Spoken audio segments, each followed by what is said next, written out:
Hi, I'm Loren Spagnuolo, and welcome to Empowered. My guest today is Harry Isaac, who is a registered nutrition and keto coach. And keto being the ketogenic diet, so we're going to discover what that is, and we're going to talk and learn all about Harry today. Thanks so much for being here. Thanks for having me. Yeah. So tell me how you started your career as a nutritionist. What led you there? Yeah, so it's interesting. I mean, what actually started it was as a teenager, I read the book John Robbins, The Diet for New America. Oh yeah, I remember that book. And then I became a vegan for 10 years, which didn't work out too well for me. And I now understand why, but it did start my journey into, when other kids were going to play baseball and hockey, I was going to the health food store, and I took my mom, because remember in the 80s, health food stores, how expensive they were? Yes. And I took They still are, Harry. So I took her with me to buy really healthy stuff. That's kind of when my fascination began. Right. And then I worked in offshore oil and gas for a while and decided that wasn't for me. Went to school for shiatsu therapy on the West Coast, and then followed up with a 3-year nutrition degree. But something inside you prompted you to read the book, right? Diet for a New America. What do you think that was? Yeah, it's interesting. I mean, and this links to the keto, I was telling you, it links to the ketogenic piece. So I grew up, in 80s and 90s. That was like high school and junior high. And I was, in elementary, I was overweight, and I was made fun of, from grade 3 to grade 6. I can still remember, it was hairy hippopotamus. Really? Yeah. So grade 6, I went on a diet and I lost all this weight. And you remember the 80s and 90s were like, this is a connection to keto. Yes. Super low fat. Yes. Like fat was vilified. Don't touch fat. Don't eat the skin on chicken. Don't eat the fat in steak. Right. Yes. It was, and that's a whole other conversation. But I went super low fat and exercised, because I didn't want to become that fat kid again, because people made fun of me. Sure. So guess what that developed into? Into an eating disorder. Sure. And so an eating disorder for a male in the 80s and 90s was unheard of, or no one talked about. Right. So you can see this is a predicament I was in. Right. So from 12 to 22, I battled this eating disorder. And then I went to a clinic at the age of 22, and I remember the day walking in, and it's full of like 30 or 40 women, and they all look at me, and one said, "What are you doing here? You're in the wrong room." So it was kind of like ground zero for me. And I mean, I can't really remember that clinic, but that clinic saved my life. And then life continued on there, and then now, that was like 22, I'm 45 right now. And the connection to keto, I've been doing the ketogenic diet for about a year, been a registered nutritionist for 16 years. And I kind of fell into it doing some research about epilepsy and ketosis. And this was interesting because I have a family member that deals with epilepsy. And from the 1900s to about 1937, 38, the ketogenic diet was used to treat epilepsy very effectively, and then the drugs came along. So that was kind of my way into it. And then I started eating this way. And I'll tell you, this is the connection to the eating disorder piece. A month into eating, and ketogenic diet is 80% fat, 15% protein, 5% carbohydrate. So it's not a high protein diet. So people think it's high protein. It's not. It's a high fat diet. Low carb.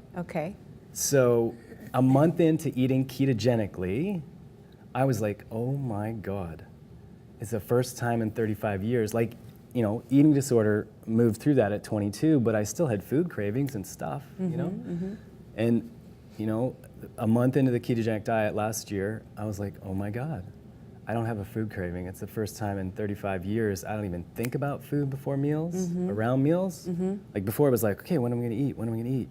I'm a nutritionist, right? And when's the next meal? Excited.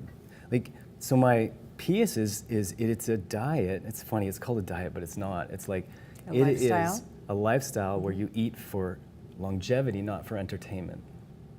That's my mission. That's what I feel my mission is. So, and back to the eating disorder, I believe, yes, okay, we've got I'm not a psychologist, but there's the psychological issues, but I believe they develop after. I went so low fat, body went into starvation mode. What do you do when you're starved? You eat. And then you Interesting. develop Right. the mental issues around too much eating or the starvation. So I'm not saying the ketogenic diet cures anything, but it like changed my life. And then it was easy as a nutritionist at 16 years to go, okay, I'm gonna coach this. And so I follow 2 teachers. The one book that's my favorite, it's called Primal Fat Burner by Nora Gagatis. Oh my gosh, she's amazing. And I love it because it's not a fad. It's like we ate this way for 2.1 million years. Okay, so could you tell us what it is? Like, what is ketosis? What are all those terms mean? And this is the best part. So we were designed to burn fat. Okay. We were designed to burn ketones. And we're also able to burn sugar, carbohydrates. Right. But this is relatively new. Like, I was reading about it last night. 10, 12,000 years ago, we really switched over to burning sugar from fat because of the advent of agriculture. Right. Right? Right. And it's only been 500 generations since we started eating carbs. And I was researching it last night. There hasn't been enough time to genetically adapt to that fully. So I think that's one of the reasons we're in the health crisis we're in right now. Right. Because for 2.1 million years, you were burning ketones, and it's beautiful because if for biology, you know, we've all heard of mitochondria. They're basically the currency of life, the energy. It's what creates energy in the body, and if your mitochondria is on, you're in good shape. You would die in 6 seconds if your mitochondria turned off. So this is important. The mitochondria is like the furnace. Right. It's really, to give analogies, which I love, it's the furnace in each of your cells, and you have trillions of them. You know, someone who exercises more has more of them. Right. You know, Right. and then there's a genetic component to how many you have, but you can increase them. So in that furnace, you can put in fat, ketone bodies, it's called. Ketones are fat, or you can put in carbohydrate and protein. So carbohydrate is like twigs and paper. Right. So what happens if you ever try to have a fire with twigs and paper? Right. Right. Okay, so then protein is like, you know, a nice sized log. All right. But then fat is like coal or charcoal. You know, when you light that and it just steady, slow burn, low, you know, the heat is amazing. And there's no like this, like it's just straight through. So it takes about 6 to 8 weeks to fat adapt, it's called, to go back, to build the machinery you once had when you burned fat for millions of years. You've lost the ability. Interesting. And the liver starts to break down fatty acids from the fat you eat. That's why it's 80% fat, because the liver starts to break down and make ketone bodies, which go into the mitochondria. So the cool piece about it is, remember, when you're eating carbs, you know, you get hungry, gotta eat, like they say, hangry, you get hangry, right? People get angry and hungry at the same time. For me, the big aha was, at any one time, even the skinniest person has 100,000 calories right here, okay? So I was just at a retreat for 5 days, and I could go 8 to 12 hours, I wouldn't normally do this, but without eating, and my body is using the fat here. Oh, I see. It's a game changer. And so the other piece is the brain. I see the mental clarity, and again, don't treat any diseases with this, but the brain loves ketones. It's its favorite fuel source. Because it's fat. Yeah. Okay. And the brain is all fat, you know. Right, right. So I even saw, reading this thing last night, that blows me away. 10,000 years ago, since, you know, it's the first time our brain has shrunk in 10% in the last 10,000 years. It was growing prior to that. So our evolution is the result of fat. You know, and I was even looking at the West, the Wild West. They were given a pound of fat every day. Like, the West was built on fat.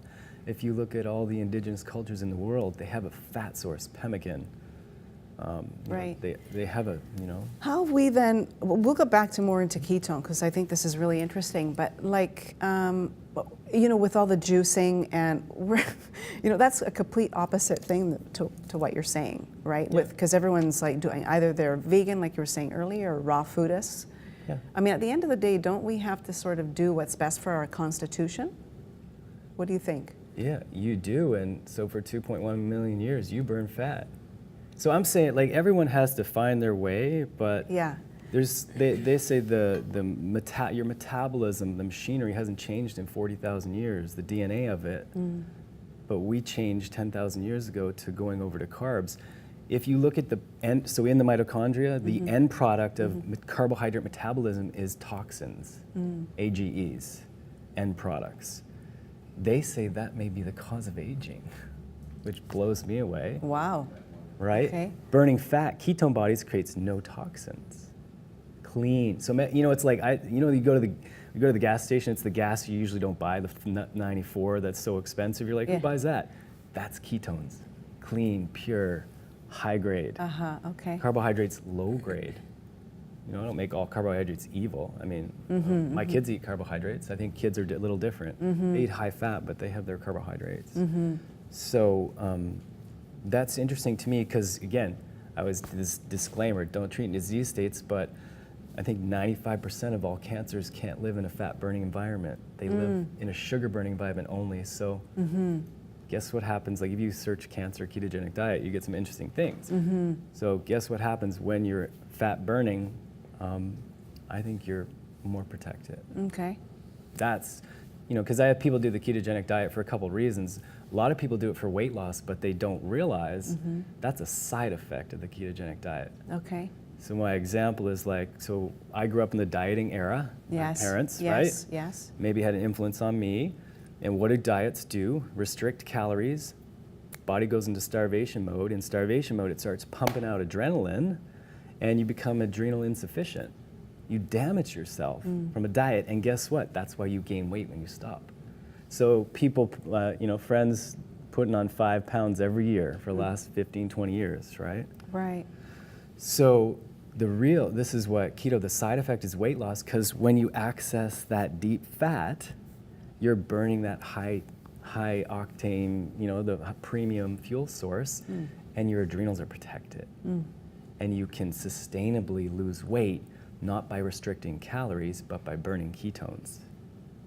I hear. Okay. Interesting. So All right. a ketone has 4 times more energy than a carbohydrate. So it gets really, really interesting. Okay, and we'll learn more from you in a few minutes. We just need to take a break. Thank you.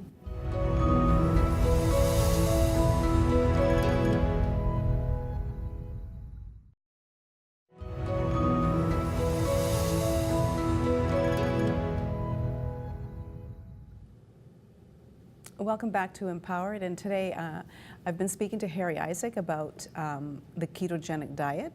It's something that it's picking up momentum, it feels like. I know a lot of people have asked me about it, and I've told them I was doing this interview with you and say, oh great, post it when you can, kind of thing. So I'm curious about what a ketogenic diet looks like in a day. What's the meal plan? Fun. Yeah. So, and it's interesting. Like also, my grocery bill went down 1/3. Oh, did it? Yeah. It's even better. Yeah, and you get so into your food that you don't really want to go out and eat. There's a couple restaurants that are ketogenic style, and I just came back from Portland, and Cultured Caveman is one of the restaurants I love there. It's amazing. So they have paleo keto restaurants. Someone's gonna start one here soon. I think there's one in Whistler. But so a really easy visual is a woman per meal is supposed to eat about protein that much, that size, that thickness, 3 fingers in her hand. Okay. A man about 4. Right. If they're athletic, we up it a little bit. Right. But too much protein, it's why there's 3 macros, right? Fat, protein, carbs. If you don't eat fat, you die. If you don't eat protein, you die. If you don't eat carbs, you're fine. So it's not a required macro. It's interesting. Okay. But we won't even go into what the government says you need so many carbs a day for your brain. Not true. But if you eat too much protein, it converts it to carbs. So there's gluconeogenesis. There's a process there.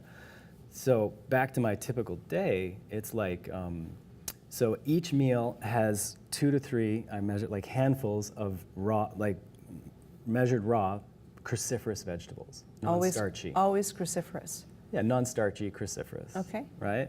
So that goes in. It's cooked in fat, usually, or steamed, and grass-fed butter. We've got like Rolling Meadows is Canada's only grass-fed butter, domestic brand. It's like $5.69 at Whole Foods. So anyone tells me they can't afford grass-fed butter, I'm like, whatever. But and that's another thing, like, you know, when animals are grass-fed, like 2.1 million years, we ate animals that were roaming and grass-fed, right? You're right. Naturally organic. The really cool thing about that is then it creates an anti-inflammatory effect in the meat, in the butter. When you eat grain-fed, which, why do they do grain-fed? Because it fattens them up. Right, right. It's inflammatory, right? So just, you know, and you're seeing that when you buy meat, you want to get 100% grass-fed, 100% grass-finished. Because some do grass-fed, grain-finished. You don't want that. So, you know, 2 handfuls, back to that cruciferous vegetables, they're either steamed and then butter on top, or they're cooked in fat. So I use duck fat, beef tallow, I use pastured pork, so lard, which is amazing. This is what we used to use, right? And then I use coconut oil, MCT, I use grass-fed butter. So it's cooked in that, and you can also do your veggies like a salad too. So I'll have a salad, but then I'll do 3 tablespoons of MCT oil or olive oil or avocado oil. So the fats, you know, are olive oil, avocado oil, coconut, you know, coconut oil, you know, butter, and then the animal fats. Okay. My teacher believes, you know, my teacher, one of them, or the one I follow and love is, she put her mom in ketosis 9 years ago, and she's been there ever since because her mom had a brain tumor, and her mom's still alive, which is pretty interesting. She believes, and I'm open to hearing from anyone else, but she believes you need 50% animal fat, 50% plants to adapt. She said you can't do it vegan, but if anyone out there is doing it vegan, I'd love to hear from them. But a veggie, you wouldn't be vegetarian, but if you add a little bit of fish and eggs, she says you can do it. What's the difference between ketone and paleo? Paleo. So so paleo, they don't do grains. It's similar there, but they have some starchy vegetables. Okay. So they do some starchy vegetables. Okay. They do a little bit of carb. So and they do higher protein. So my experience is higher protein. They do a little starchy vegetables like the wild like the yams and stuff. And for me, I believe it's too much protein, but people would debate that. But it's a movement that got us really thinking about what's going on. And so how have you, when you're moving, like when you're exercising, how has that changed for you now that you've been on the ketogenic diet? Yeah, and I just want to go back to the meal for one second. Yeah, okay, go ahead. 2 3 handfuls, and then my meat, you know, that size, you know. And then I always, because here's a controversial topic, I don't believe probiotics work that well. Oh, really? Capsules. Oh, really? And I was like, I had them, and I wouldn't take them that often, but I eat I eat fermented foods every meal. Right. And I believe that's where you get really astounding probiotics. Actually, that's what I was going to ask you, because there's so many ways of approaching health, right? Like, so there's things on cleansing, gut health, anti-inflammatory diets, and so on and so forth. So it's like, I wonder if the ketogenic diet covers all that stuff. Do you know what I mean? Well, it's interesting. I mean, so this is what I see when you're eating carbs, it kind of masks symptoms. So for me, like when you start eating high fat, low carb, your issues, insufficiencies come out. I had insulin insensitivity, which I believe most people on this planet do. So my insulin, as a kid, I remember going to the store every day and eating candy on the way home, handfuls of it, right? So it took me 3 months to fat adapt, and I had to heal that, plus gut issues and stuff like that. So my favorite thing is bone broth. I think bone broth with added fat heals the digestive system. It's amazing. If you're having it daily and consistently. Yeah, I don't think you have to have it every day, but you know, every second day, play around. But you know, the keto diet, I want to say too, is like, you know, I coach it, and I'm not attached to whether people work with me, but they need to work with someone, because this is kind of like it gets blamed for problems that were already there. Right. So you hear kidney stones or gallstones. Well, I ate fat and it caused it. Well, they were there before. Yeah. And the fat caused the gallbladder to constrict and spit those stones out, and they got stuck. Right. So it's actually, if you look at the scientific literature, high carbohydrates cause stones, not high fat. So it's kind of like opening the box, you know, and the fat is the way to heal. Right. Yeah, I It's see what you're the saying. way we heal. And Yeah. you know, back to your question about exercise, because this is my other testimonial, right? Remember the one in a month food cravings gone. Right. The other one was, okay, so I worked in a gym. You know, in my 20s, I lived in Whistler, and I worked at the Pump House, it was called. and at 25, I stopped that, and I didn't go back to the gym for 20 years. Even now, like all this time? Yeah, like I paddled outside. You know, I was outside. I was like, I'm not going to the gym. I'm just going to paddle. I'm going to run. Like, Okay. You know. Yeah. I hated the gym. So about a month into keto, I'm like, oh my God, I want to go to the gym. Oh, really? Okay. And in the last year, I put on 10 pounds of muscle. And I was skinny before, so I'm not skinny anymore. Uh-huh. And keto, the other thing is it protects muscle and allows you to build muscle quite quickly. And you know, as we get older, you know, muscle looks good, but it's like the basis of keeping you together and keeping you healthy and your metabolism. So I found on keto, this is the weird thing, like I joined the gym, I go almost every day, and I think about the gym when I'm not at it, which is new experience. And it's like my muscles in keto, there's a way to do ketogenic workouts. So there's a specific way. It's That like too. time on retention, it's called 4-second negatives. Yeah. You know, and you're doing, you know, 10 to 12 reps, 3 to 4 sets, and 60% your max. So it's the whole reason you don't want to spike your blood sugar. So there's this craving to go to it's almost like I'm not craving the gym, but my muscles are. I've never had this experience in my life.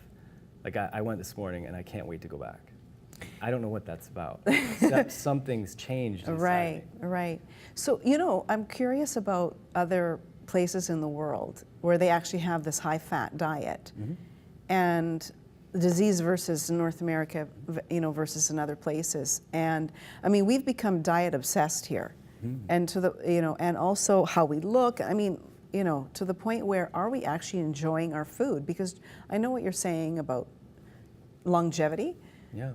But there has to be an element of enjoyment. What are the Europeans doing? Right? The Europeans the Europeans are not thinking in terms of like, you know, how much sugar is going to be put in my coffee? They're having it. Well, you know what? It's interesting you say that.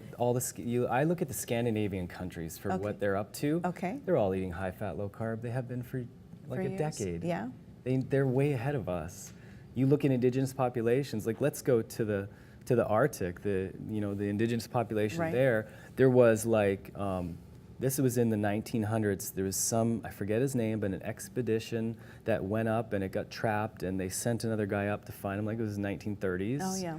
They got stuck, and they had to live with indigenous people and eat the way they ate, and all they did was eat like seal fat, and meat and blubber and just oils, like fat the whole time for a year, and they were healthier than ever.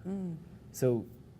You know, they were in ketosis, and when they came home, people didn't believe them because, you know, for me, the plants take the mineral out of the ground, the animals eat the plants, we eat the animals, and we get sustenance from through that. Like we're designed. We don't, like a monkey has a fermentation ability in the stomach. Cows have 4 stomachs to deal with plants. We're not set up super well to digest a lot of plant material, right? Okay. So back to these guys in the Arctic, they came home and no one believed them that they ate fat. That's all they ate. And they weren't dying of scurvy. Right. And so they locked themselves, I'll have to find this and send this to you. They locked themselves in a hospital ward, and they agreed to a year-long, don't go out, don't do anything, and they ate the same diet. And the doctors studied them and they couldn't believe it. You still see that research today, that they were healthy as ever, just eating fat. Well, this has been enlightening. Thank you.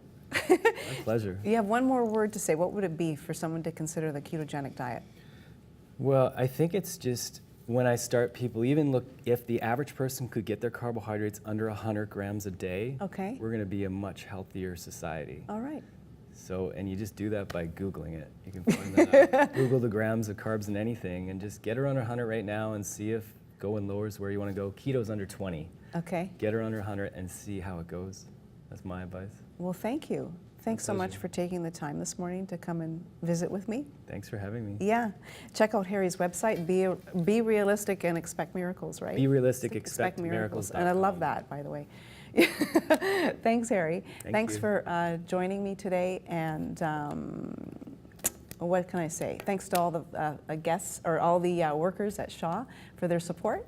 And follow your bliss, follow your heart, and whatever you want to do. Take care of yourselves.